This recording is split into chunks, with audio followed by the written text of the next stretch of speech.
இந்த நிகழ்வை நடத்தலாம்னு முடிவு பண்ணோன்னே தோழர் சொன்னார், தோழர் ஒரு கவிதை எழுதிட்டு வந்துடலாம் வாரிசெல்லாம், தோழர் கவிதை எழுதிடலாம் ஒன்றும் பிரச்சனை இல்லை. ஆனால் அதை விட ஒரு புத்தகத்தை படித்து இந்த புத்தகத்தில் என்ன இருக்குங்கிறத நம்ம தோழர்கள் சொன்னாங்க. ஏதோ ஒரு விஷயம் இருக்குது அப்படிங்கிறத, அது நல்லதோ கெட்டதோ விமர்சனங்கிறதே அதானே, நல்லதாக இருந்தாலும் கெட்டதாக இருந்தாலும் நேரடியாக நம்ம சொல்லிட்டா நல்லா இருக்கும் தோழர். ஒரு மாடு, ஒரு அம்மா, ஒரு அப்பா, இந்த 3 பேரும் சேர்ந்து உழைத்து ஒரு எம்சிஏ படிக்க வைக்க பட்டதாரி தான் நான். அப்போ மாடு அப்படிங்கிறது நாம அப்படியே அது பெருமிதம் அப்படின்னு சொல்லி நேர்பட்ட சிந்தனை வரணும் போயிடக்கூடாது. இது ரொம்ப முக்கியமான இடமா பார்க்கணும். ஏன்னா ஒண்ணு என்ன செய்யணும்னா, ஜல்லிக்கட்டு பெருமைன்னு ஒரு இடத்துல போயிட்டு, இன்னொரு பக்கம் ஜல்லிக்கட்டு என்பது அதிகார மையங்களுடைய இதா இருக்கு, நம்ம நிராகரிக்கணும் அப்படின்னு சொல்லிடுறாங்க. அப்ப இது ரெண்டுக்கும் இடையில ஒரு ஊடாட்டம் இருந்துகிட்டே இருக்கு. அதை நம்ம கவனிக்கணும். இந்த உரையாடல் இந்த நாவலின் மூலமாக நான் முன்னிலைக்க விரும்புகிறேன்.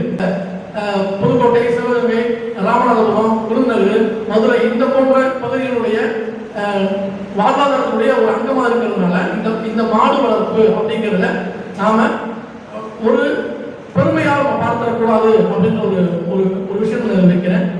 ரெண்டாவது, இந்த மாடு வளர்ப்பு அப்படின்னு போகும்போது உண்மைதான், இதுல இந்த நாவல சொல்லப்படுகின்ற விஷயங்கள் அனைத்தும் உண்மைதான்.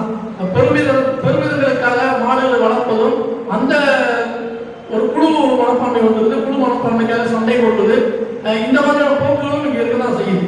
இந்த நாவல் வாடிவாசலுக்கே வரல, இந்த பக்கம் தான். இந்த மாடு எப்படி அவங்க அணையிறாங்க, மாடு எப்படி அவங்க பிடிக்கிறாங்க, இந்த மாடு பிடிக்கும் பொழுது அந்த குடும்பங்களுக்குள்ள நடக்கக்கூடிய பிரச்சனைகள் என்ன. இன்னும் சொல்ல போனா இந்த நாவல் எனக்கு பிடிச்சிருந்த விஷயம் என்னன்னு கேட்டீங்கன்னா, ஒரு மாடு பிடிக்கக்கூடிய ஒரு குடும்பத்தை அல்லது பெண்குலத்தை சேர்ந்த ஒருவன் அவன் பெண்களை எப்படி அணுகுவான் அப்படிங்கிற ஒரு இடம் இந்த நாவல்ல சொல்லப்பட்டிருக்கு. அது ரொம்ப பிடிச்சிருந்துச்சு. அது ஒரு ஒரு ஒரு பெண்ணிய நோக்கில் பார்க்கும் பொழுது கிட்டத்தட்ட ஒரு அனிமல் ஈக்குவலண்டா தான் அவன் பெண்களையும் அணுகிறான் அப்படிங்கிற மாதிரியான கருத்தை எழுத்தர் பதிவு செய்திருக்கிறார். இதெல்லாம் ஒரு வாசகனை அவனை அவனுடைய சுயத்தை அடையாளம் செய்வதற்கான ஒரு களமாக இந்த நாவல் இருக்கிறது. இந்த நாவலை நீங்கள் அனைவரும் வாசிக்க வேண்டும். வாரக்க பிரதிவாதங்கள் இருக்கத்தான் செய்யும். இந்த நாவல்ல எனக்கு சில ஏற்புகளும் இருக்கிறது, சில மறுப்புகளும் இருக்கிறது. ஆனாலும் கூட இப்படியான நாவல்கள், இப்படியான கதை படைப்புகள் அவசியம் தமிழ் சமூகத்திற்கு வர வேண்டும். ஒரு புதிய உரையாடல்களை நாம் முன்னெடுத்துக் கொண்டே செல்ல வேண்டும். இன்னொன்னு, அவருடைய கதையை நம்ம சொன்னாலுமே அது தப்பு கிடையாது. ஏன் அப்படின்னா, நான் சொன்ன கதை நீங்க படிக்கும் போது உங்களுக்கு இருக்காது. நான் அந்த கதையிலே சொல்லியிருப்பேன், ஆனா அந்த கதை இருக்காது. உங்களுடைய அனுபவத்துல உங்களுக்கு ஒரு கதை உருவாகும். சிறுகதை அப்படிங்கிறது ஒரு அமைப்புக்குள்ள, ஒரு பிரேமத்துல இருக்கணுன்ற அவசியம் கிடையாது. அது வாசிக்கிறவர்களுடைய அனுபவம் இருக்குதா, அதுவே ஒரு நல்ல சிறுகதையா இருக்கு. கிட்டத்தட்ட 169 மொழியில மொழிபெயர்க்கப்பட்ட ஒரு புத்தகம் எது அப்படின்னா த மதர், தாய்ங்கிற ஒரு நாவல், மார்க்சிம் கார்கியோட அந்த நாவல். 1919ல வந்த 20ல வந்த புத்தகங்களை இப்ப படித்தாலும் நம்மளுக்கு உணர்ச்சி பெருக்கு இருக்கும். அதே மாதிரிதான் அந்த எரியும் பணிக்காடுங்கிற புத்தகம் 1969ல வந்த புத்தகம். அதாவது தேயிலை தோட்ட தொழிலாளர்களுக்கு அவங்களுக்கான உடல் நலத்துக்காக அவங்களுக்காக மருத்துவம் பார்க்க போன ஒரு மருத்துவர் தான் இந்த PS கேணிங்கிறவரு. தோட்ட தொழிலாளர்களுக்கு நடந்த அந்த நிகழ்வுகளை அவர்னால ஏத்துக்கவே முடியாம இந்த புத்தகத்தை எழுத ஆரம்பிக்கிறாரு.